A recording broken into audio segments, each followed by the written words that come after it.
16 here, which requires you have job 3 done successfully. Here's my job 3. It's looking good, so I'm ready to start. First thing I'm going to do is I'm going to go to File, Save As, and make sure I save this thing as job 16. So any edits are just reflected in that file. Okay, first thing I need to do is go and I have to insert a row above this. So there's two ways to do that. I can just go right to the left here, right click and hit insert, and that's going to pop a row up there for me. But I didn't want to do it that way. There's always the insert button up here, and I can just go to insert a row from there, which is great. So either way I want to do that, I'm good to go. All right, main title is SJB car sales, so I'll put that in. We want to merge, underline, and bold this thing, so I'm going to merge it, underline it, and bold it. And we want to make the size 16, so I'll bump it up to 16. Center and bold the column titles in row 2, no problem. So we will center them, we will bold them, good.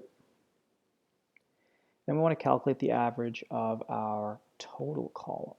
So we want to calculate the average of our total column by placing the word average in cell A9.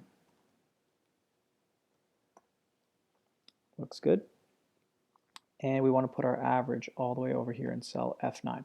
Now we want to calculate the average of all of these totals, but we don't want to calculate the actual average of the sum because that's going to throw all our data off. So the only thing that we're really interested in is that as our average. So there are two ways to do that. We can use our auto sum feature here, or we can just type in the actual formula average. So I'm just going to click that, and then I can just select my data. Perfect, I'll hit enter. And my number is 441, which is great. So we want to format this to have no decimal places at all. So to do that, we can reduce or increase or decrease our decimal. So I'm going to decrease my decimal. Perfect. So my average is 442. We're going to add a column with the title max in column G. Just like that. And we're going to get the max value for each row from rows 3 to 6. But of course, we don't want our total in there.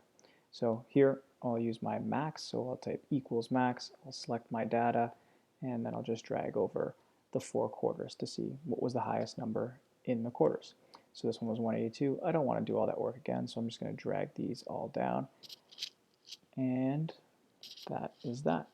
So we can resave when we are finished. We were not told to do any accounting, so this would be it for job 16.